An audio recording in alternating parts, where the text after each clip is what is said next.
Yo, yo, yo. What is up, guys? What's going on? Good morning. Oh, man, we're back to working for the weekend, yeah? Back to working for the weekend. Hope everybody had a great weekend. I'm tired. It's winter weather, dude. It's not even winter yet. The coldish kind of fall weather is just slowing me down, man. Hopefully we'll be back into Dead Space 3 today. If not, it's cool. We're ready to roll with Cultic, okay? So it'll be all right.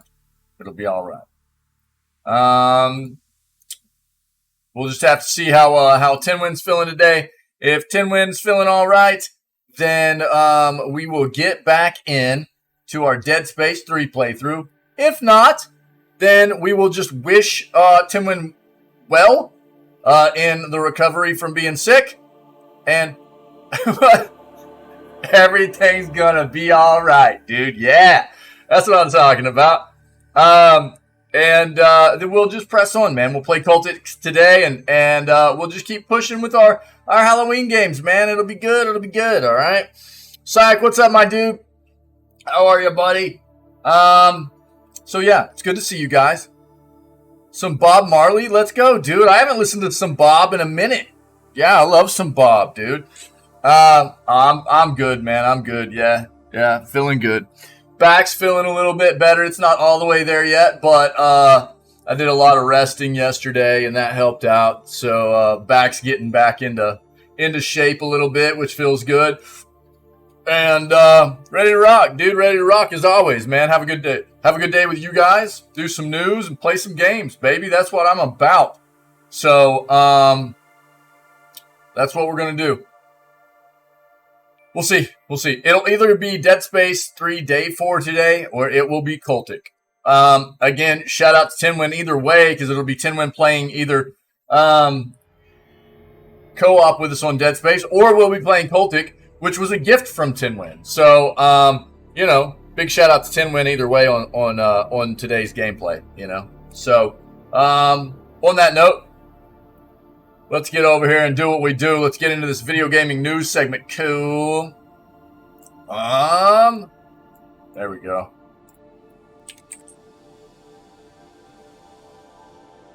That wasn't correct. There we go.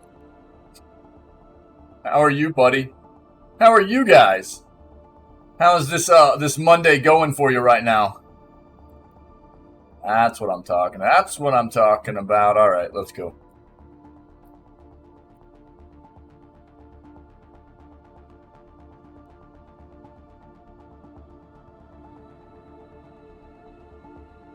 Let's hope we can get it going. All right, Tinwin, what's up, dude? Yeah. Sounds like we might be on for a little bit of Dead Space today. Cool. Let's get over here and get this video gaming news stuff going. All right.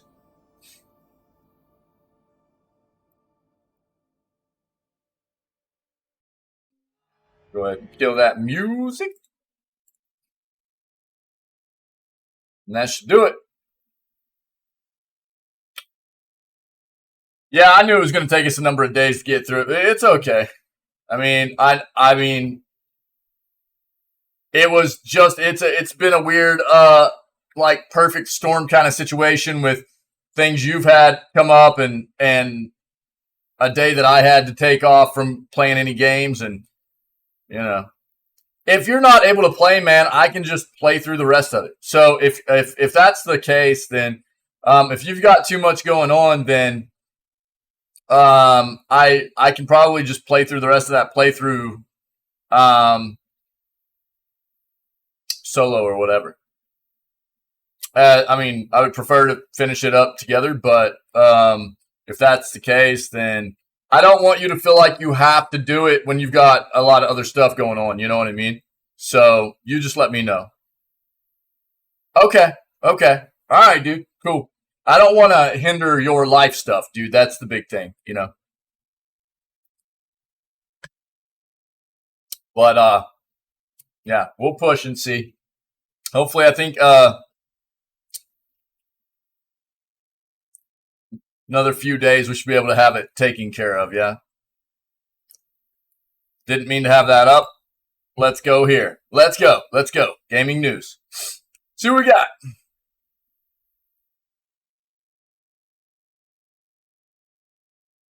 Microsoft calls cloud gaming immature technology. We already read an article the other day where they're talking about how, and what they mean by immature is that it's what they also refer to it as is kind of a messy, at a messy point in its like infancy right now, right? It's still something that's being kind of developed and embraced by the gaming industry, and it's not fully there yet, right? That's kind of what Microsoft's kind of getting at with the cloud gaming stuff, and obviously Microsoft and Nvidia are the ones that are kind of at the forefront of the cloud gaming right now with their platforms, their cloud gaming platforms. Netflix is trying to pivot in there too, but we've seen companies fail. Big companies, Google, for instance, a big notable one in recent news, right? Stadia is closing down in January, so it's not easy. It's not something in the gaming industry that has been really taken in by the consumer yet, right? But there is a market for it.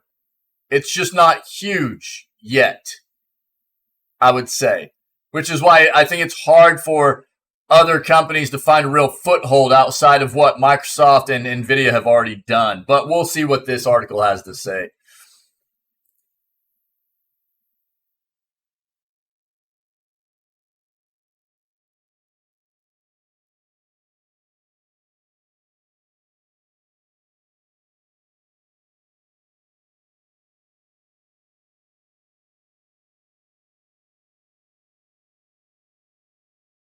Kenwin, you feeling better, dude?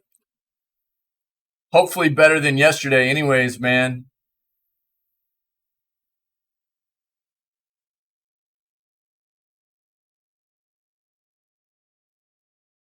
New Minecraft games announced. Take a look at that.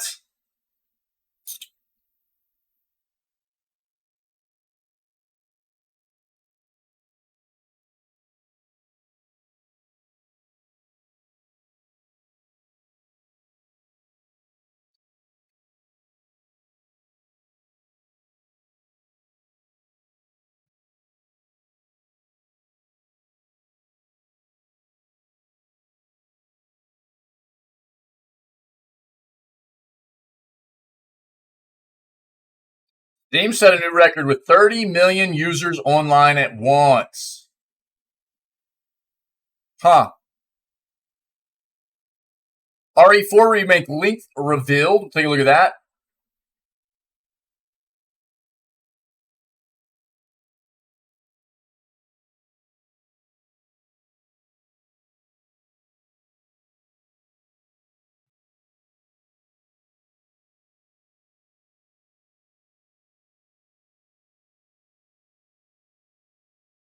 Victoria 3 release date, trailer, and gameplay. Here's a grand strategy game for our strategy video game lovers. Take a look at that.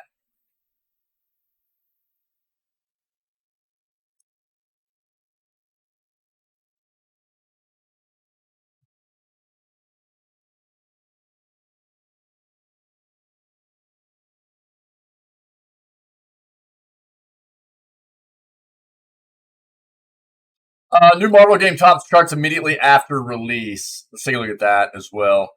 I mean, they're talking about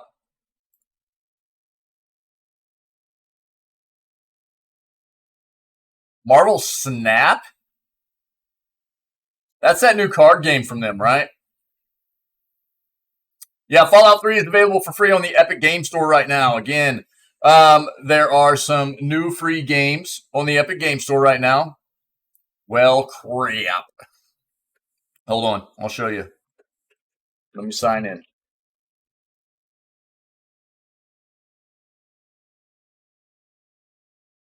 Ouch, dude.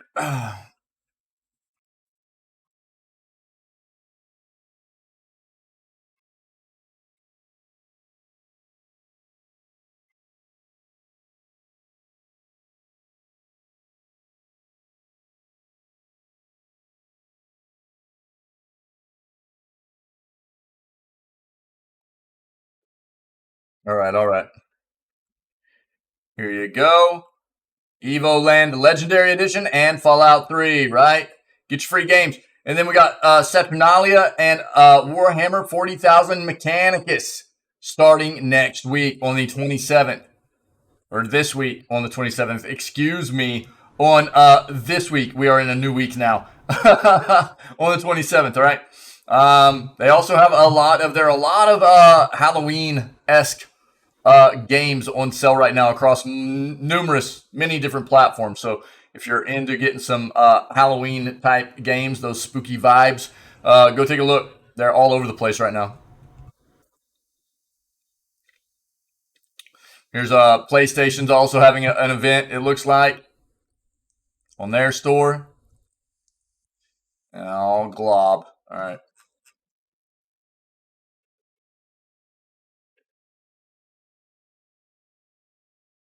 Wait, what? Why did that come up?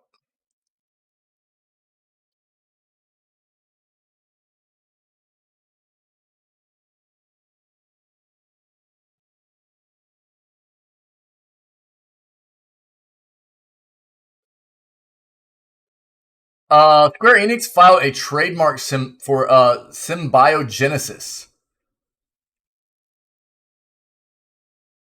The basis of the story for Parasite Eve. Let's take a look at that.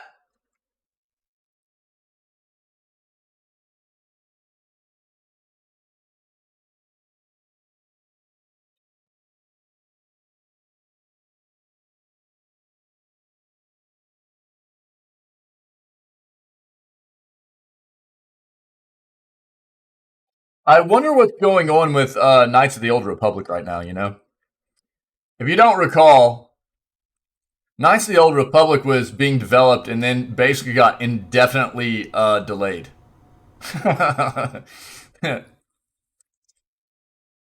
So, I think everybody's kind of like, I wonder what's happening. And look, Knights of the Old Republic is a renowned, iconic video game that at this point is very old as well. And while the original is fantastic and many people still play the original, it was probably due time to have that game remade. But the real scary thing there for a developer is like, can you remake that game and still have it meet expectations for what the original gave to us, right?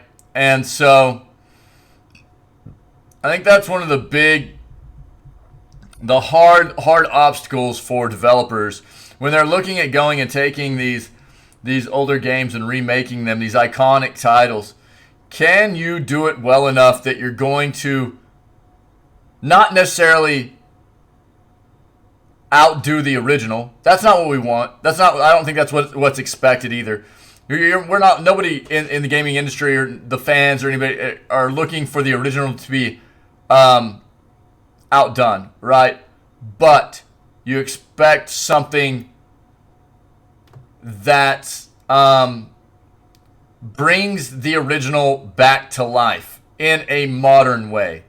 And if that's failed to be done, if those expectations are not met in a decent way, that developer is going to get ripped apart. So I don't think anybody really has a huge idea of what exactly happened with the so apparently the lead developers on the game that was being made, the Coder game, the Knights of the Old Republic game, the remake, showed off what they had so far to the heads of the company, the development company, and they immediately got fired. Which isn't unnecessarily funny, but it's like, it must have been terrible for that to happen. And then the company immediately afterwards came in and said, "Look, I mean, it's kind of funny, because it had to have been that bad, like um, for them to go, this is it, and go, you're fired, And we don't have a lot of details about it, but that's about the gist of what we got through the news, and now it's just totally up in the air, and I need more Jar Jar. Oh, dude, I hope not. I hope not. So, um, it was just this that really made me think of the Knights of the Old Republic remake and the fact that we haven't really heard anything else on that front since, like, I think probably like 4 or 5 months ago at this point. And we might be able to dig into it a little bit, but nothing's coming up in our news segments, anyways. Apart from that last stuff we heard where those individuals had been fired and the game was just indefinitely delayed, kind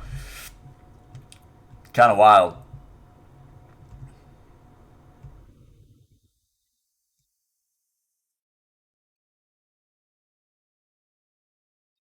Um, Modern Warfare 2 campaign level looks like real life.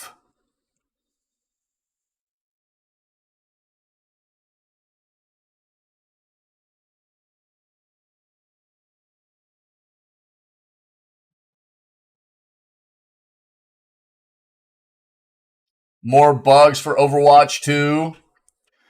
Looks like there's a bug that lets you see Lucio through walls. Take a quick look at that.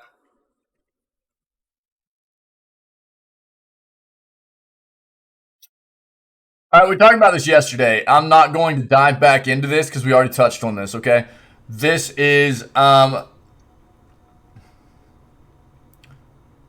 everything that we saw yesterday was that this was not confirmed to be The Sims 5.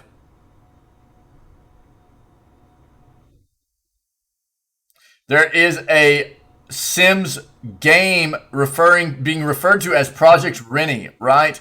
But it has not been confirmed that this Project Rennie is in fact The Sims 5. There is a playtest, a closed I think closed alpha kind of playtest.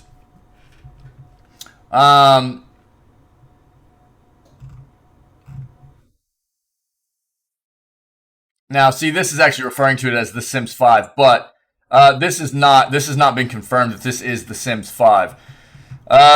So take that with a grain of salt. What we read yesterday and what we've seen prior to this is that basically there is a Sims game being play tested. It could potentially be Sims 5, I guess. I think they are referring to it as an alpha playtest. It is closed. You have to basically register to become part of it, potentially. It's not going to be one of those things where a whole lot of people get in.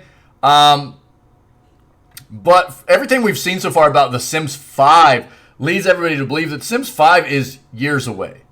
We're talking like 2024, maybe even 2025 for The Sims 5. Now, does that mean that this could potentially, does that necessarily mean this isn't The Sims 5? No. But for a game that is that far away, for them to be testing it, some people think that might be a little far-fetched. So, I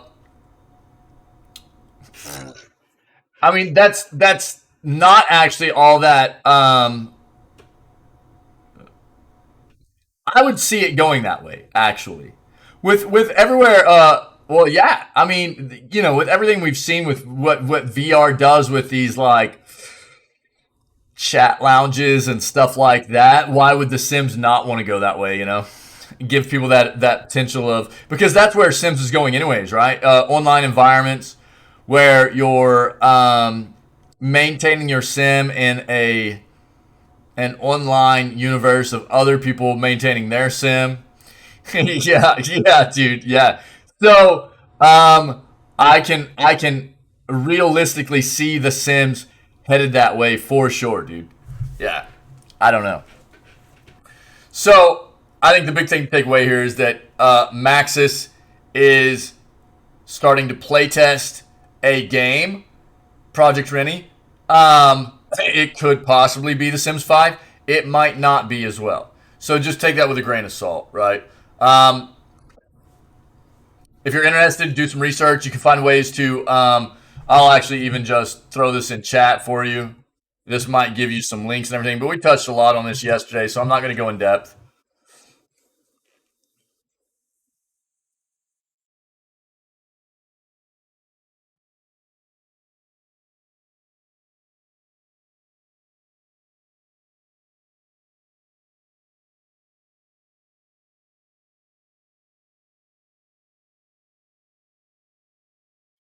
New Steam Deck beta update released by Valve. Yo, I started watching this show on Prime. It's pretty good. I can't remember the name of it right now, but it's pretty good.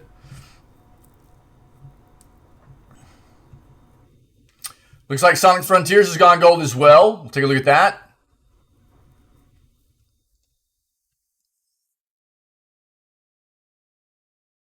Yeah, we've already got something up about the Parasite Eve stuff.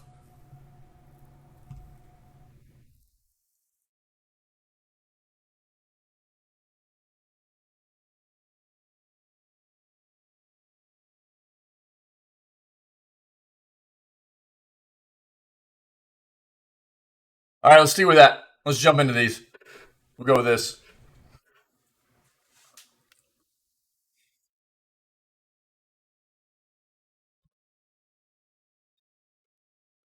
Steam Deck manufacturer Valve has recently pushed out a new beta update for its popular handheld PC platform. Since first launching in early 2022, Valve has continued to release routine patches for the Steam Deck to improve certain aspects of the device.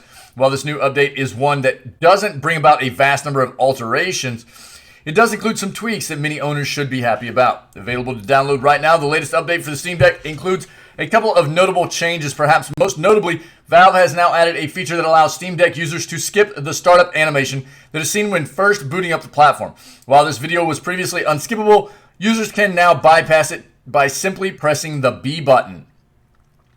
Beyond this, Valve has also added the ability to view system information such as serial and model numbers within the settings of the Steam Deck. Lastly, a couple of other fixes for various problems tied to the Steam Deck have also been rectified with this patch. If you'd like to find a full list of changes included in the new Steam Deck update, you can find them below. I'll go ahead and read them out. It's not a super long list. So, added the ability to view the components that are in your Steam Deck. Added the ability to skip startup movie by pressing B. Added support for the games to play together feature. Enabled automatic spelling correction for store and library search results. Fixed a case where audio would play quietly even though the volume was set to high. Improved responsiveness to changes in the local network connection. Removed connecting to Steam delay when starting a game without any local network connection. And Steam input. Added support for users created virtual menu icons by placing them in the .steam 10-foot resources images library controller binding _ icons folder. Added support for the Hori Fighting Commander Octa Xbox Series X and PS versions. Added support for the Quanbot Drone Arcade Stick. And improved support for third-party PS3, PS4, PS5 controllers. Remote Play fixed a crash when the performance graph is enabled with some languages. Cool. So that looks like the gist of the update there for the new for Steam Deck. Cool.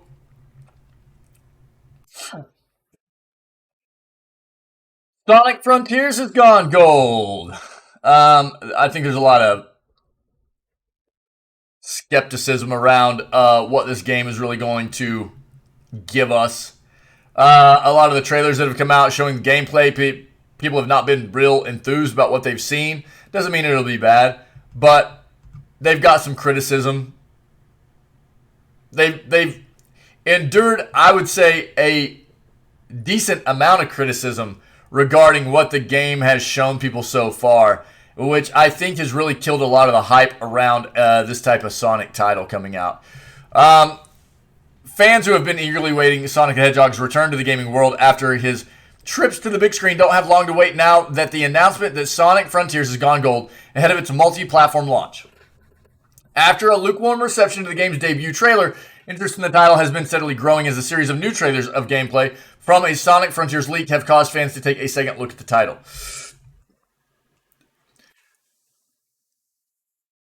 Yeah, open world gameplay elements inspired by Breath of the Wild. Despite being one of the granddaddies of the gaming world, the Sonic franchise has struggled for over a decade to regain the magic and fan support of the series' early titles.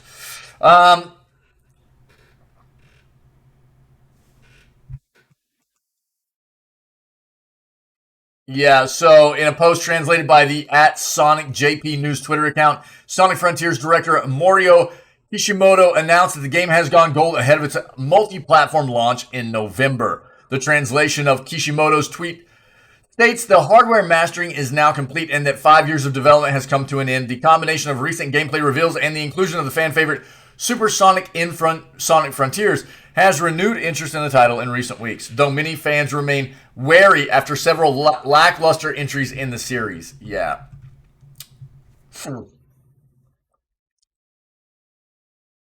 Yeah, Sonic Team is hoping that Sonic Frontiers will be a fresh start for the franchise. Early gameplay impressions have painted a positive picture on the title so far. The addition of post-launch content, such as recently announced Monster Hunter DLC for Sonic Frontiers, could prove to be a draw for some players as well.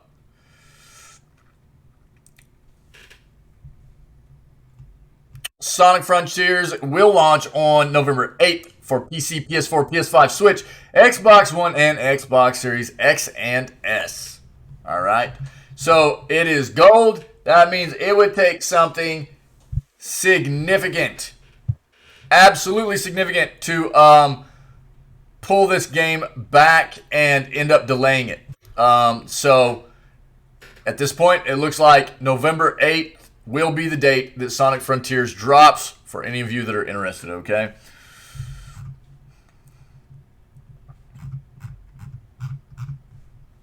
That's a pretty close date for a game to go gold. Usually it's about, at least what I usually notice is that a game is about a month and a half to 2 months away whenever you get the notification the game's gone gold. We're talking like 2 weeks. 2 weeks here before they finally were like, we're going gold, which is fairly soon. So, but there it is. All right, looks like Square Enix filed a trademark for Symbiogenesis.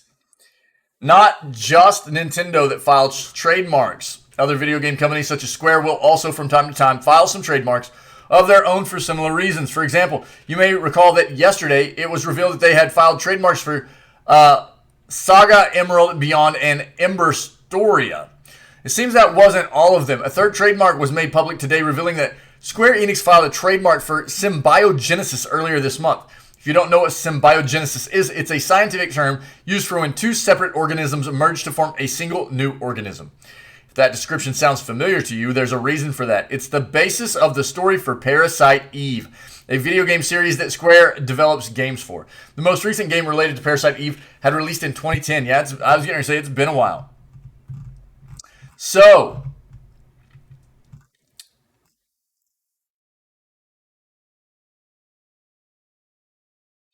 that doesn't give us very much to go on right now. But, thinking of the thing, yeah, there you go, dude. I mean, but what it does tell us is that if they are not actually already in some kind of development phase for a new Parasite Eve game, they are serious about moving in that direction. I would say they are probably in some kind of early stage of development for a new Parasite Eve title, which is why they've already filed the trademark for it. Does that mean we're necessarily going to absolutely get it? No. But we'll see some more stuff moving forward in regards to this. So that's cool. Again, I'm so scared of Square right now with everything that they stand for and how public they've been about their being very, very directed and aimed at moving into Web3, blockchain, NFTs, all of that stuff. I'm very, very scared about Square and what we're going to see from a lot of their titles moving forward.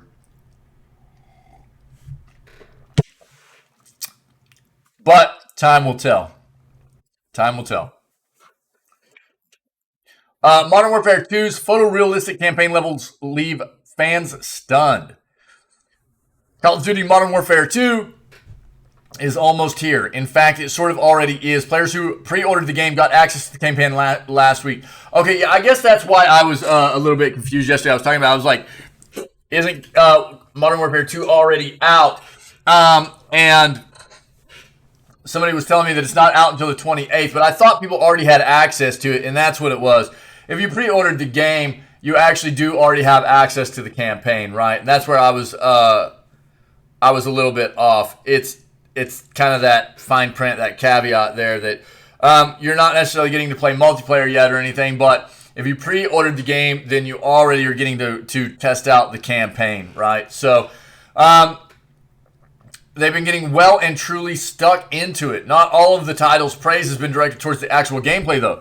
As reported by VGC, fans have been incredibly impressed by the realism of one of the campaign locations, which looks so good it'd be understandable if you thought that gameplay footage from it was actually a real video. Seriously, it's like that Unreal Engine 5 train station all over again. Yo, psych. Yeah, that train station, dude, is too real looking. Before we get into it, take a look at some third-person gameplay from Modern Warfare 2's beta below.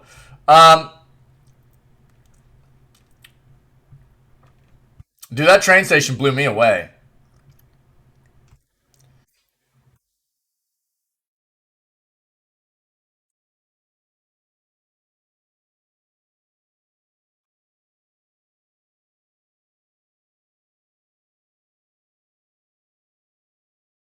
Okay, or not.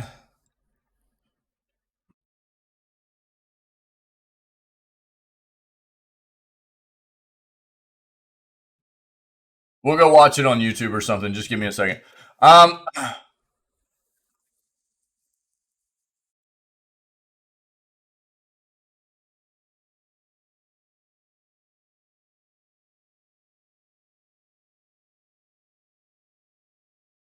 oh, this is just from the beta. So is this like, I don't know. We'll see if we can go find some video of it. The mission in question is the one which takes place in Amsterdam. Even at first glance, the scenery is positively gorgeous, from the trees lining the streets to the boat making its way down the canal and under the bridge. You can't deny how realistic it all looks, as one user pointed out on Twitter.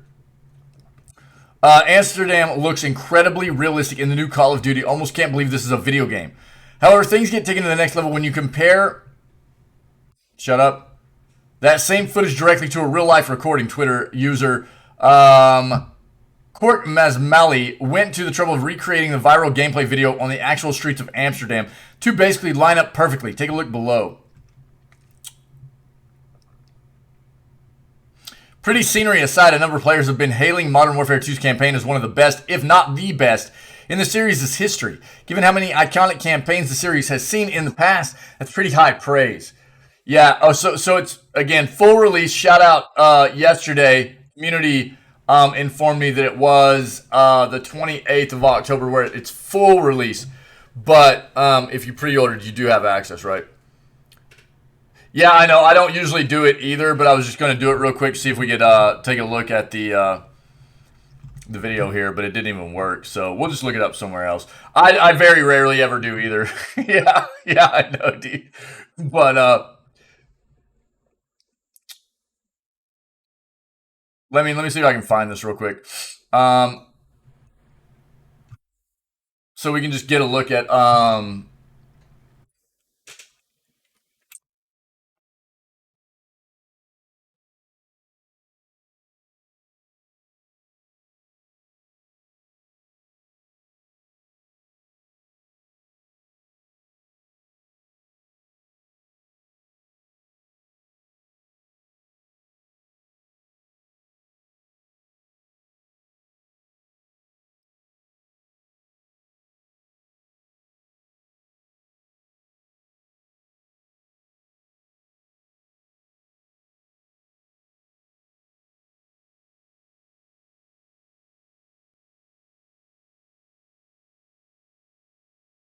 Yeah.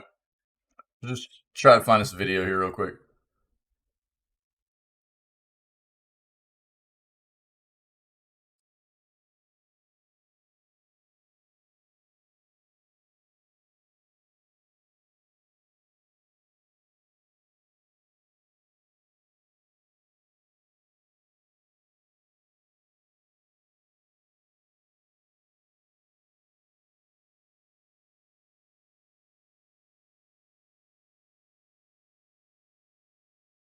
I'm always so sketchy about just going out and grabbing like videos during the news segment. GameSpot.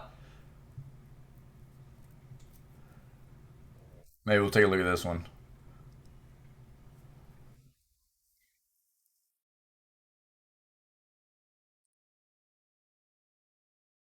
Call of Duty Modern Warfare 2 story picks up 3 years after the events of 2019's rebooted Modern Warfare. Captain Price's iconic Task Force 141 is now fully assembled, and of course, another threat of global terrorism has emerged. Fresh new mechanics, more flexibility in how you complete missions, and a host of callbacks to the original series make Modern Warfare 2's campaign feel satisfying, despite an increase in difficulty. Both teams meet in the middle. Remember, we want the sun alive, but this is capture or kill. This rebooted version of Task Force 141 features Price and the familiar faces of Simon Ghost Riley, Kyle Gaz Garrick, and John Soap McTavish. However, Modern Warfare 2 introduces a new ally with Colonel Alejandro Vargas of the Mexican Special Forces. Station Chief Laswell. I thought we were on a first-name basis. This must be serious.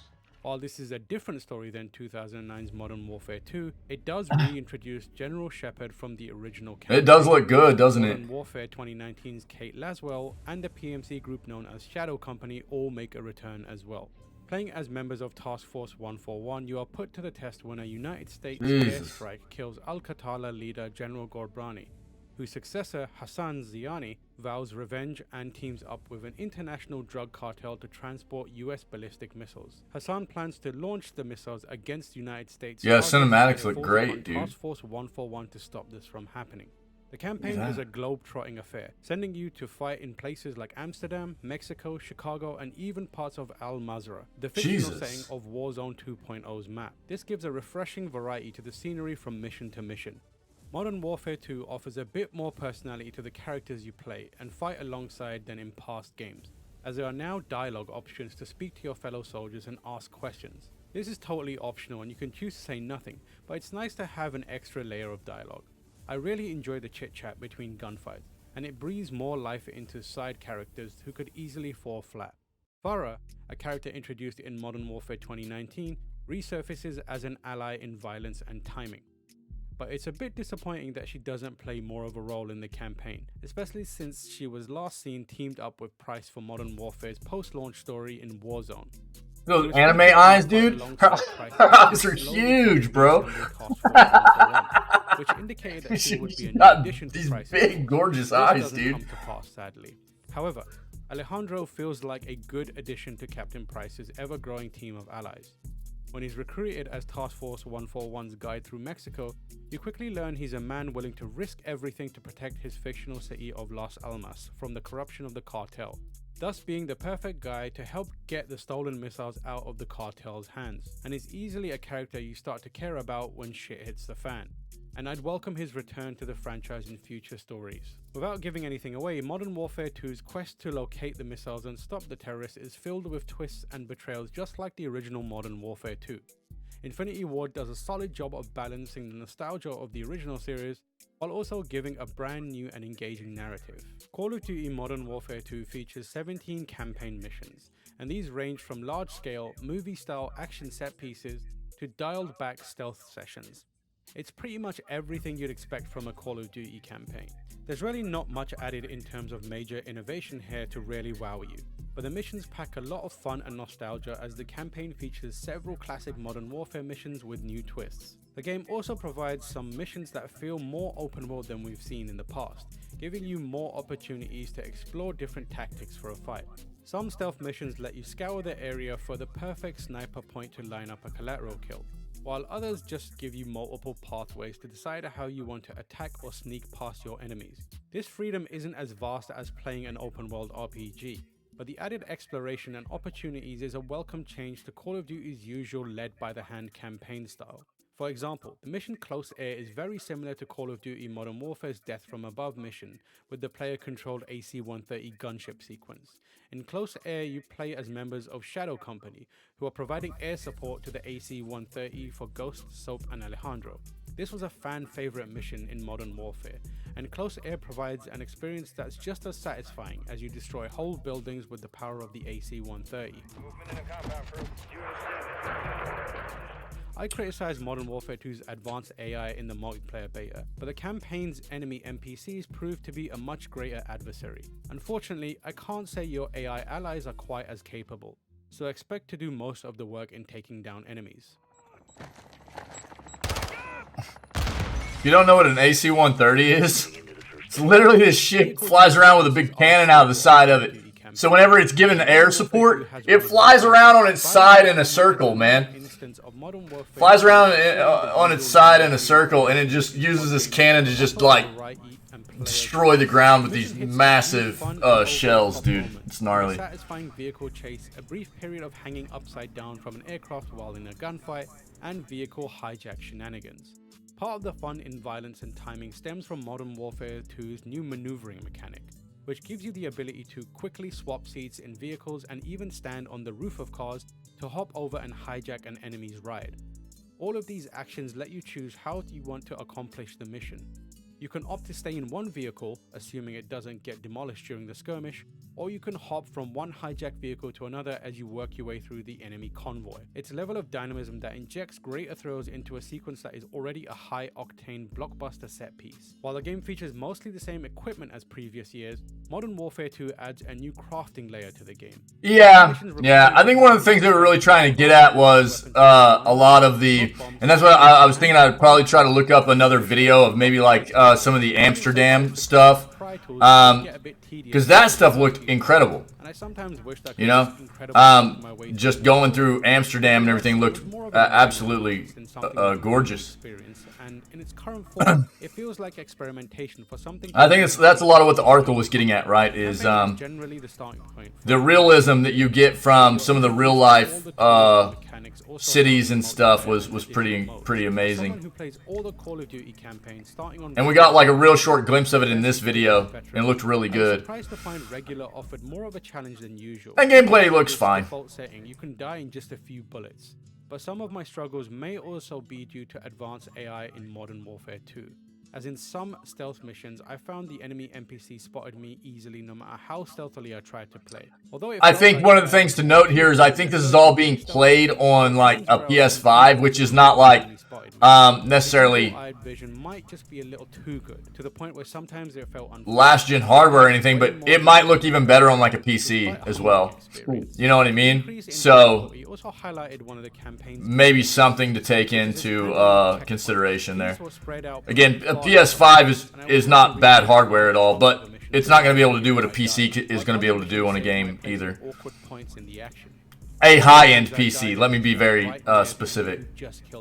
And it made for a tough recovery, especially in the stealth missions. On PlayStation 5, the campaign graphics were sharp and everything ran smoothly. Your personal experience could vary depending on your platform, but I didn't run into any crashes, major bugs, or performance issues. The success of Call of Duty Modern Warfare 2019 left big shoes for the sequel to try and fill. That's just an EpiPen, no big deal. Strong successor. That guy got stung by a bee, he's just getting helped out. Nor did I expect the changes to make such an impact on the game. Yo, look at that. That looks really good, though. How much I enjoyed the freedom to tackle scenarios in my own way. Yo, that's a gnarly jump right there. Woo! Good night. There was never a dull moment. My time with Modern Warfare 2 and Task Force 141 was a blast, and it truly feels like Infinity Ward created this campaign as a greatest hits list for the series. My surprised enjoyment of the added open world set pieces and new maneuverability gives me hope that these elements of freedom may become more of a staple for the franchise. And that's a future for Call of Duty that I can get behind. Nice work. Cool. Well, I wanted to watch something, and look, this is GameSpot's, I'll go ahead and like that. This is, I'll go ahead and link this to you guys too, just in case you want to watch that video again or anything. You know, since we're watching it here in our news segment, we'll go ahead and just shout out GameSpot for this little video, giving us a breakdown of the Call of Duty Modern Warfare 2 campaign review and everything. Yeah, and we did get to see some of what was talked about in the article we just read, which was you know, the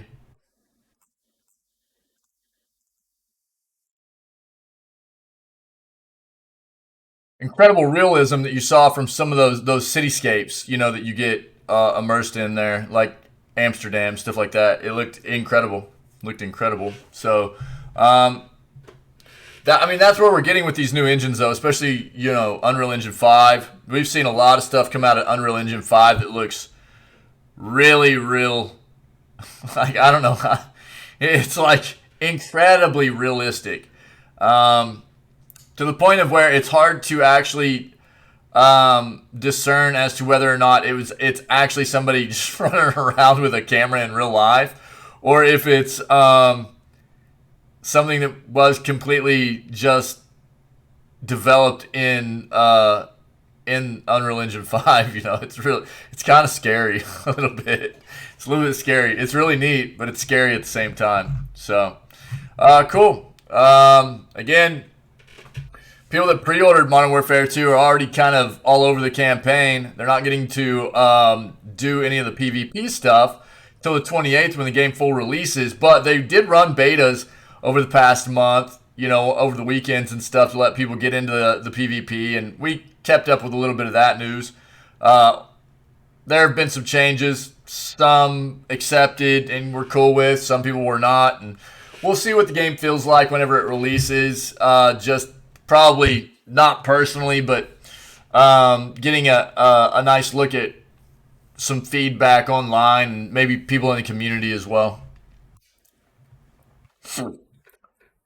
Here we go, more Overwatch 2 bugs. Overwatch 2 bug lets you see Lucio through walls. Bet you still can't catch him. All right. Eagle-eyed Reddit users have spotted something not right with the Overwatch 2 support hero Lucio. It appears that Lucio can be seen through the walls of Overwatch 2's Ilios map if he's wearing the Snow Fox winter skin, an old but distinctive cosmetic that was added in the first Overwatch. You can see the revealing glow in a screenshot posted on Reddit by user Fidget Spin It Man. More users came forward in the comments to say that this had happened to them while wearing the skin. Others found the funny side to this claim, saying the screenshot with the tiny speck and the red circle on it looked less like a picture of an Overwatch bug and more like a UFO conspiracy image. Since Overwatch 2's release in early October, 2 damaged heroes have been removed from the game and reworked due to bugs. Torbjorn was released back into the wild after Blizzard fixed a glitch that let you extend his overload ability. We are yet to see the robotic turret Bastion return after being sin-binned for a serious bug that let players carpet bomb the map. Yeah. Removing 2 key heroes changed the dynamics of Overwatch 2 competitive games as both act as counters to other characters. Torbjorn, for instance, with his auto-firing turret, is a great counter to the fast-moving Lucio.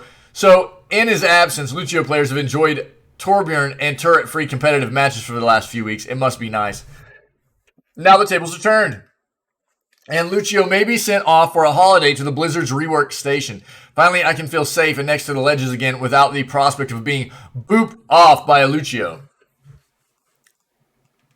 Even if Lucio isn't sent off for reworks, I can't say that this bug is game-breaking for people who want to play Lucio.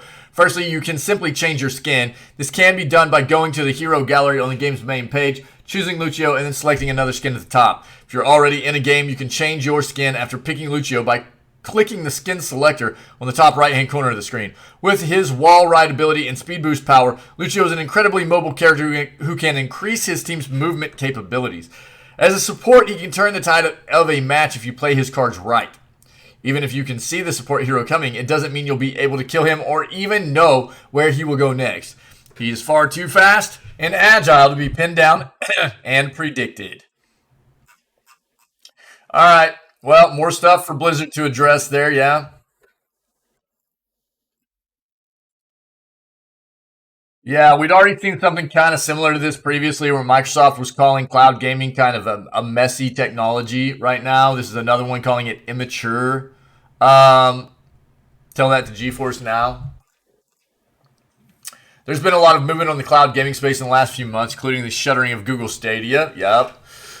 Shutting down in January. This has led Microsoft to call cloud gaming a new and immature technology in a recent filing that refutes claims made by the UK's Competition and Markets Authority, even though Microsoft seems to be all in on cloud gaming and steaming ahead with the Activision Blizzard purchase. Earlier in October, we covered the Phase 1 investigation by CMA regarding Microsoft's acquisition of Activision Blizzard merger.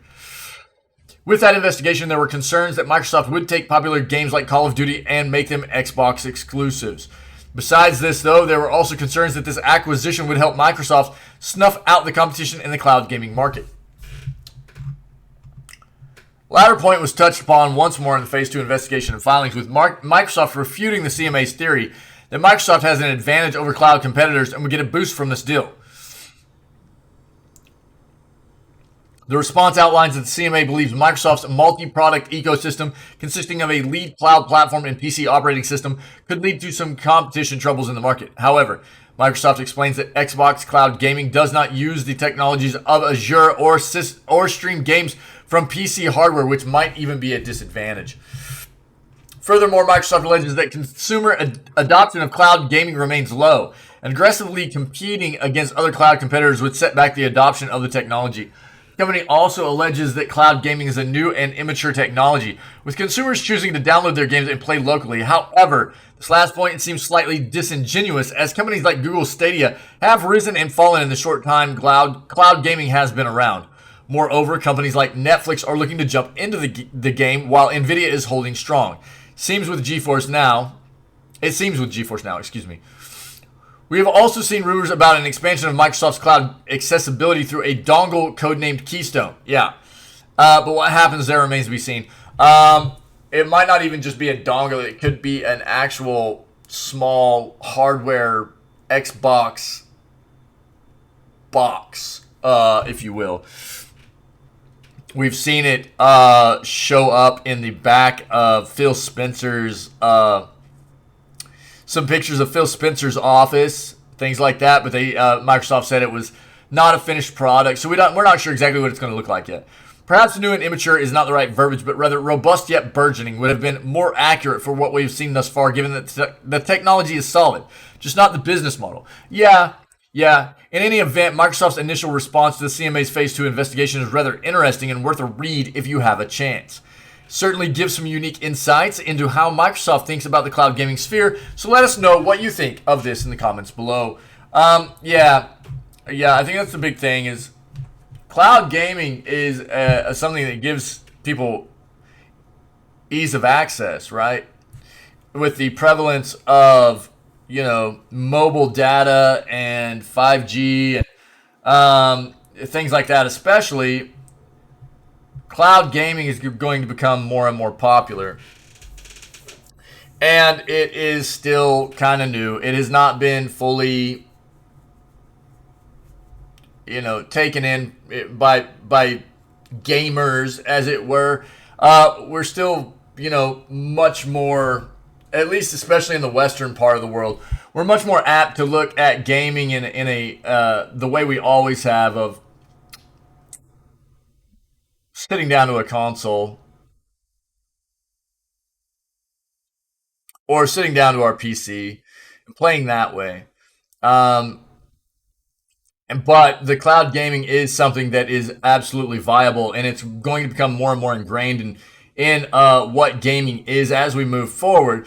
But they're not wrong. The business model has to be right. And we've seen it fail just like with Stadia, And we've seen it succeed just like with Xbox and with Nvidia. So we'll just have to wait and see how this all works moving forward.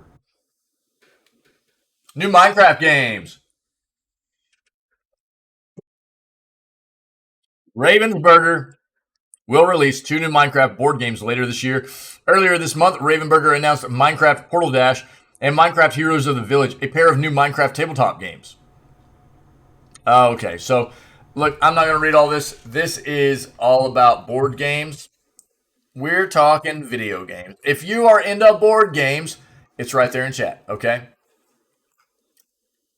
Steam sets new record with 30 million users online at once.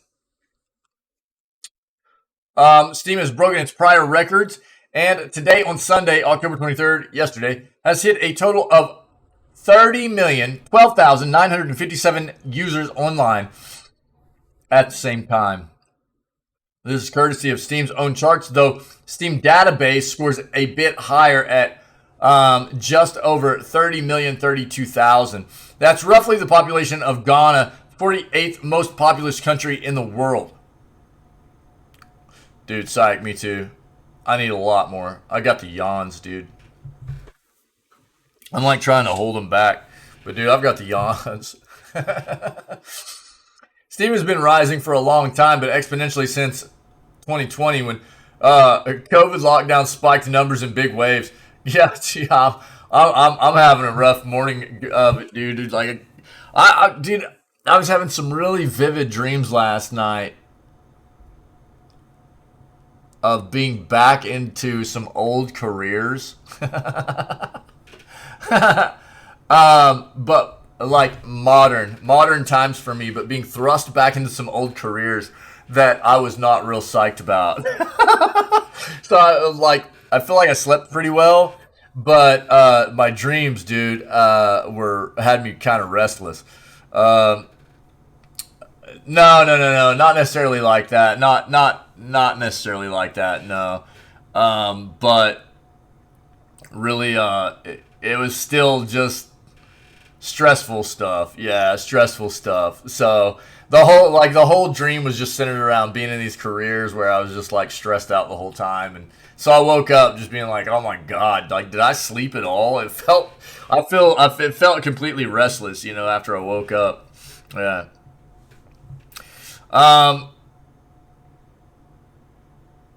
So, while it's impossible to tell without a thorough study, those gaming habits have stuck with some far longer than might be expected. Steam's rapid growth in recent years far outstrips its past growth. For comparison, it took 14 years for Steam to grow to a 15 million concurrent user peak in 2017, but only 5 years for the next 15 million. Back in January 2021. Shut your pie hole, buddy. Pinky, what's up, dude? Back in January 2021, Steam broke past the 25 million mark following a year of spikes and new records. At the same time, I swore off writing more stories about Steam records. He'd been writing them all year, and I was sick of it. It wasn't news anymore, just a given. With this barrier cracked, it seems like Steam's numerical exploits are becoming more inevitability than news. I'll get back to you when Steam reaches something like 30 million players, I said.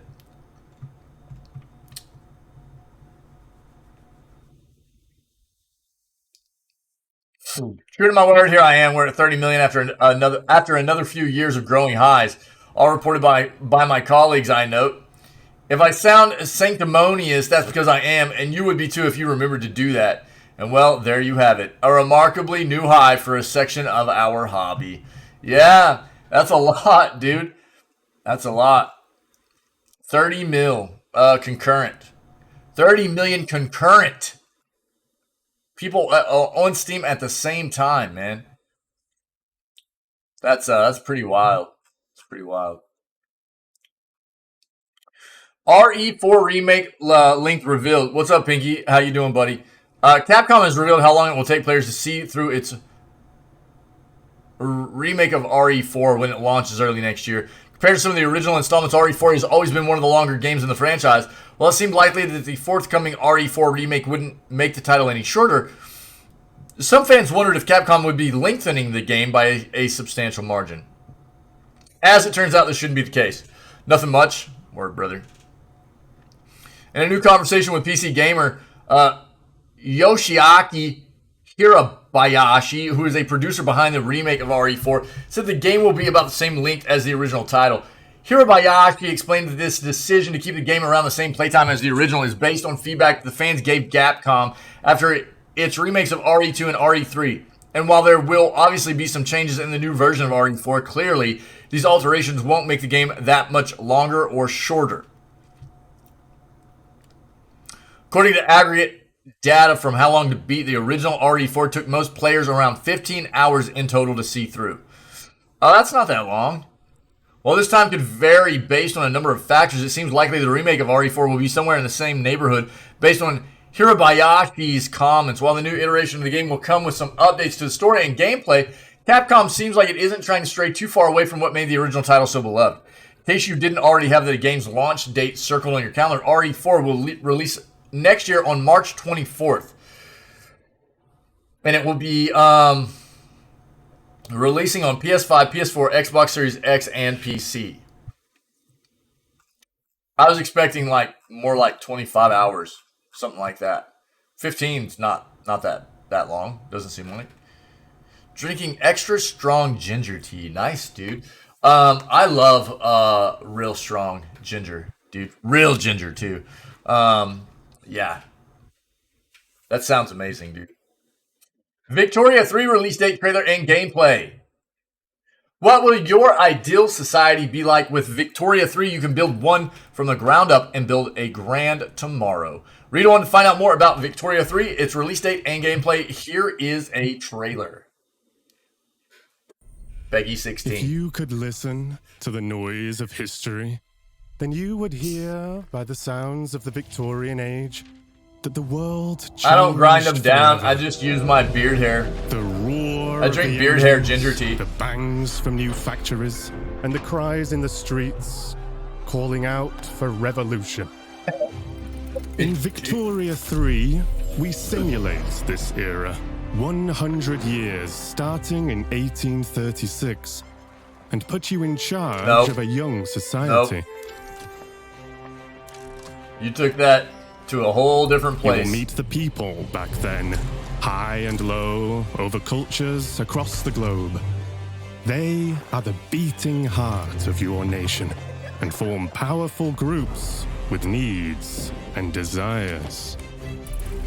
Listen to their calls and let it influence reform, or turn a deaf ear to protect what is proven and stable. Your politics will decide where you want to go, but your economy, how far you'll come. Taxes, production, trade, and construction. Play these cards right, and you can harness the Industrial Revolution to turn your cities into titans. This is the engine you will need on the global stage. Use pacts, threats, and bluffs to secure your place in the sun. Anything done by war I think these can be games are achieved cool. with diplomacy. But you can decide when push comes to shove. Here you I don't usually write dive into the these kinds of stories, strategy games. and I don't over have the time, patience for the it. history of your world will be carved into the map. I don't know. What will your society be like? What is the sound that will echo over continents and be heard over the noise of time as you create your grand tomorrow?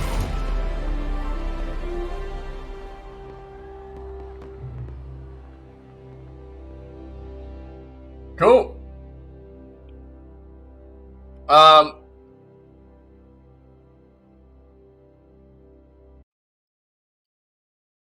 Victoria 3 will release on October 25th, so tomorrow, and is exclusively available on PC through Steam.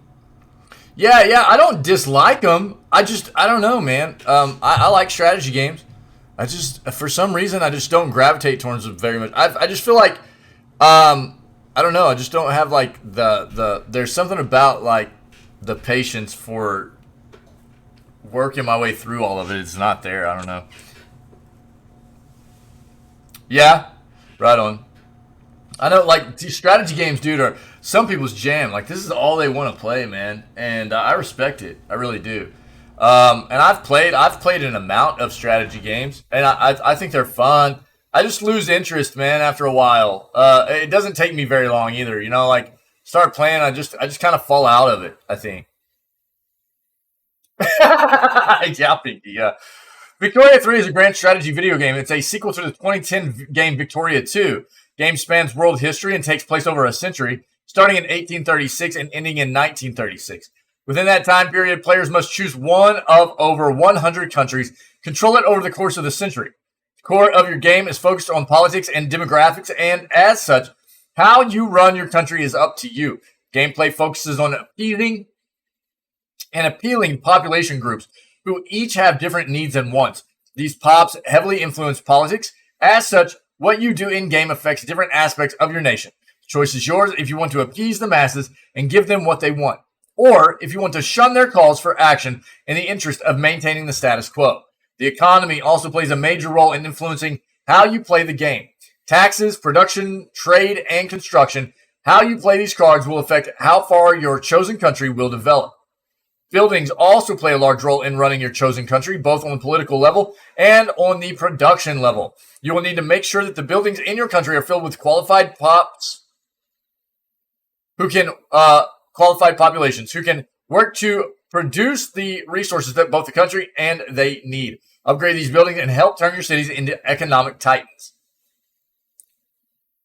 A big addition to Victoria 3 is the diplomatic play system. When you want something from another country, you can present that demand with a diplomatic proclamation. The target country will then present its own demands.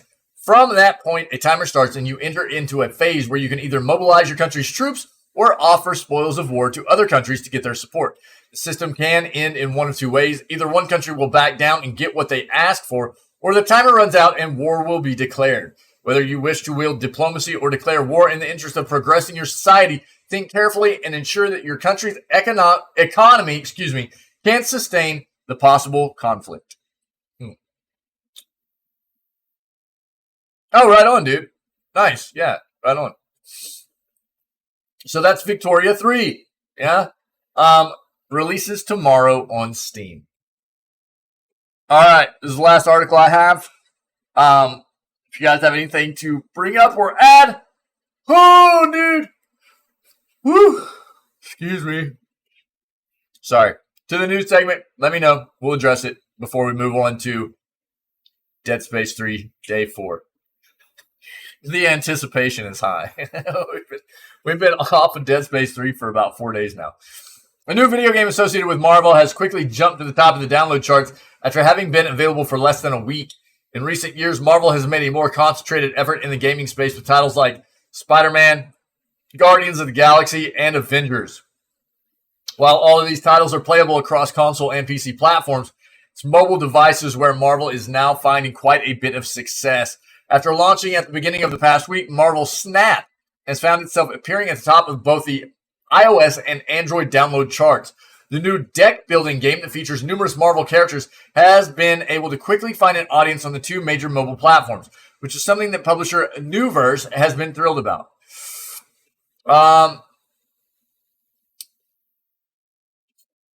In a general sense, it's not that shocking to see Marvel Snap get off to such a fast start, especially given how massive Marvel is as an entertainment brand at this point. What will be interesting to see is how the game performs in the future. That's usually the case. Even though Marvel Snap has already proven to be quite popular with fans, this is a live service title, which means that it's going to continually be updated in the weeks and months ahead. Not to mention, Snap is also available to play on PC via early access, although the PC version of the game hasn't been setting Steam on fire just yet. Snap is set to exit early access at some point in the middle of 2023. Perhaps at that time, the title will be able to grow and become an even bigger hit than it already is. Or perhaps not. So, deck building game, if you're into that kind of stuff, maybe give it a shot, see what you think. Let us know. Okay? Let us know what you think of it.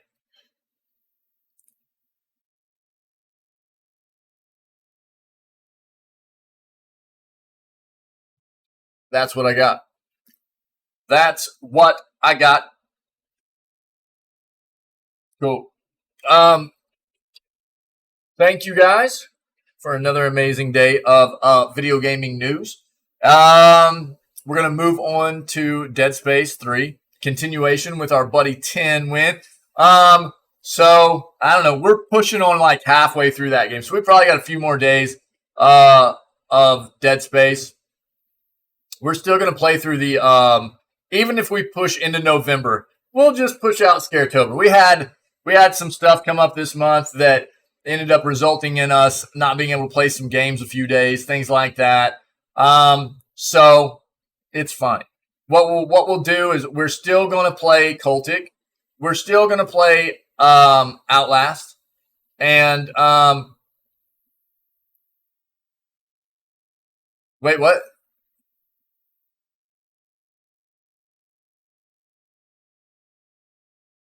And so if we need to push into the beginning of November a little bit, that's what we're going to do, man. And we'll just extend Scaretober into the beginning of November. It's fine. That's what we're going to do.